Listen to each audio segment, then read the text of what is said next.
జీ5 app download చేసుకుని పూర్తి ఎపిసోడ్లని ఉచితంగా చూడండి. ఏంటి ఏదో మాట్లాడాలని వచ్చారు, మాట్లాడకుండానే వెళ్ళిపోతున్నారు? అబ్బే ఏం లేదు. నా దగ్గర మొహమాట పడుతున్నారేంటండి? మీరేదో మాట్లాడాలని వచ్చారని నాకు అర్థమైంది. చెప్పండి, ఏం మాట్లాడాలని వచ్చారు? అంటే అది నీ పేరు మీదున్న ఆస్తంతా కన్నయ్యకి రాసిచ్చేసావు కదా? అవునండి, మీకు చెప్పాను కదా. అయినా ఇప్పుడు ఆ విషయం ఎందుకు? అంటే అంటే మొత్తం రాసిచ్చేసావా, లేక ఇంకా ఏమైనా మిగిలిందా అని? కళ్యాణికి ఎప్పుడైనా ఏమైనా అవసరం అవుతుందేమో, ఎందుకైనా మంచిదని మా అమ్మ వాళ్ళిచ్చిన పొలం మాత్రం నా పేరు మీద అలాగే ఉంచేశానండి. ఎందుకండి? అనుపమా, నాకు కొంచెం అమౌంట్ కావాలి. నేనెవరిని అడగలేకపోతున్నాను. నీ పేరు మీద ఇంకేమైనా ఉంటే అది తాకట్టు పెట్టి నాకేదైనా. ఈ విషయం అడగడానికి అంత మొహమాట పడుతున్నారేంటండి? నా ఆస్తంటే మీ ఆస్తి కాదా? నన్నడగడానికి ఎందుకండి అంతలా ఆలోచిస్తారు? మీకేదన్నా కావాలి అంటే, అనుపమ నాకిది కావాలి అని అడగాలి కానీ మీరే ఇలా ఇబ్బంది పడితే ఎలాగండి? అలా అని కాదు, నేనంటూ నీకు ఏదైనా ఇస్తే కదా నిన్ను స్వతంత్రంగా అడగడానికి. మీరు నా భర్తండి, నేను మీ హక్కు. భార్యగా మీ జీవితంలో నాకు స్థానం ఇచ్చారు. అంతకంటే నాకింకేం ఇవ్వాలి?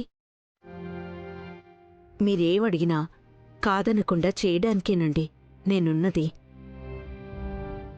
అంతేగాని ఎందుకు అడుగుతున్నారు, ఏం చేస్తారు అనే కారణాలు నాకు అవసరం లేదు. ఇంకెప్పుడూ నా దగ్గర ఇలా మొహమాటపడి నన్ను పరాయిదాన్ని చేయకండి. ఉండండి.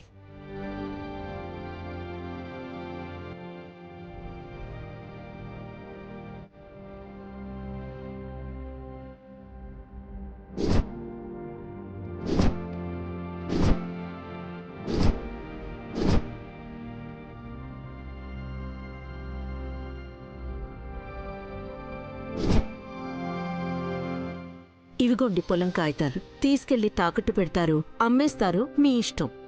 ముందు మీ సమస్యను తీర్చుకోండి.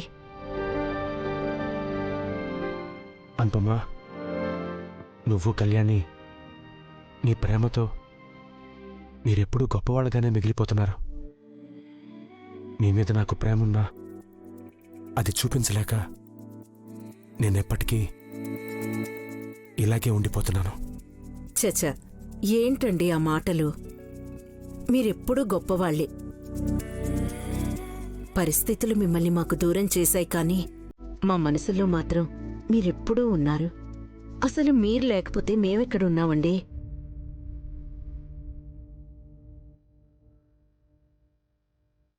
డబ్బు రాగానే మళ్ళీ విడిపిస్తాను. విడిపిస్తారు, విడిపించరు, నాకు అవసరం లేదండి. మీ సమస్య తీర్తే నాకంతే చాలు. అనుపమా, అందరూ సీతలాంటి భార్య కావాలి అనుకుంటారు, కానీ ఎవరూ రాముడిలా మాత్రం ఉండరు. బహుశా నేను కూడా అంతేగా. నువ్వు మాత్రం అడవిలో వదిలేసిన తండ్రి గొప్పతనాన్ని చెప్తూ పిల్లల్ని పెంచిన సీతమ్మలాగే ఉన్నావు, కానీ నేను రాముడిలా ఉండలేకపోయాను. నన్ను క్షమించనుపమా. అయ్యో ఊరుకోండి, మీరు నా క్షమాపణలు చెప్పడమేంటి? చేసింది తప్పని తెలిసినప్పుడు క్షమాపణ చెప్పడం అనేది మనసులో భారాన్ని దించుకోవడం. ఇప్పటికైనా నేను ఈ పని చేయకపోతే నా గుండెలో ఆ బాధని నేను మోయలేను.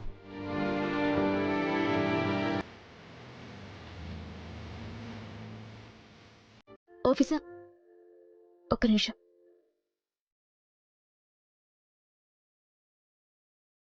ఏంటి కళ్యాణి, ఇంకా నిద్రపోలేదా? లేదు, మీరొస్తారని వెయిట్ చేస్తున్నాను. నా గురించి ఎదురు చూడడం ఎందుకు? లేట్ అవుతుంది అనుకున్నప్పుడు పడుకోవచ్చు కదా. అలా ఎలా పడుకుంటాను? మీరు బయట నుంచి వచ్చారంటే భోంచేశారో లేదో తెలీదు. మీరు తింటేనే కదా నేను ప్రశాంతంగా పడుకోగలను. నా గురించి నీ ఆరోగ్యం పాడు చేసుకుంటావా? నా గురించి ఆలోచించి చెప్తున్నారు కానీ మీరు ఆలస్యంగా వస్తే మీ ఆరోగ్యం పాడవదా? బయటికి వెళ్ళినప్పుడు ఏవేవో పనులుంటాయి, కాస్త ఆలస్యం అవుతుంది. మరీ ఆలస్యం అయితే నేను బయట తినేస్తాను కదా. సైలెంట్ ఆఫీసర్, నీకోసం ఎదురు చూడటంలో నాకు ఆనందం ఉంటుంది కానీ బాధేమీ ఉండదు. ఇంతకీ భోంచేశారా లేదా? చేస్తానులే కళ్యాణి, ముందు ఫ్రెష్ అవ్వాలి కదా.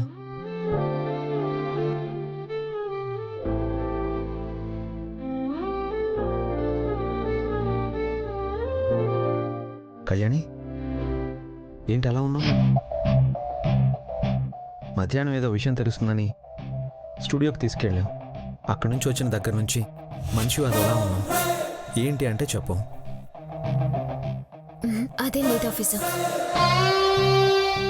నేను మామూలుగానే ఉన్నాను. మీరు వెళ్ళేసి రండి. నిజంగా నా మీద నీకు ప్రేమ ఉందా? అదేంటి ఆఫీసర్ అలా అడిగారు? మరి భర్త మీద ప్రేమ ఉన్నప్పుడు భార్య అబద్ధం చెప్పకూడదు. నేను మీకు అబద్ధం చెప్పానా? నిజం చెప్పు, నా దగ్గర నువ్వేం దాచట్లేదు కదా. మీ దగ్గర దాచే విషయం అంటూ నా దగ్గర ఏమీ లేదు ఆఫీసర్. అలా ఎందుకు అనుకుంటున్నారు? ఏమో కళ్యాణి, నువ్వు దేని గురించో బాధపడుతున్నావు అనిపిస్తుంది. నా దగ్గర ఏదో విషయాన్ని దాచావు అనిపిస్తుంది. లేదంటే ఎవరితో చెప్పినా చెప్పకపోయినా ఆస్తి కాగితాల మీద సంతకం పెట్టలేకపోవడానికి కారణం నాకు చెప్పేదానివి. మీకు కారణం చెప్పడం కంటే ఆ సమస్య తీరిన తర్వాత ఆ సమస్య గురించి చెప్పడమే మంచిదని నా ఉద్దేశం. జీ5 యాప్ డౌన్లోడ్ చేసి అన్ని ఎపిసోడ్స్ పూర్తి ఉచితంగా చూడండి.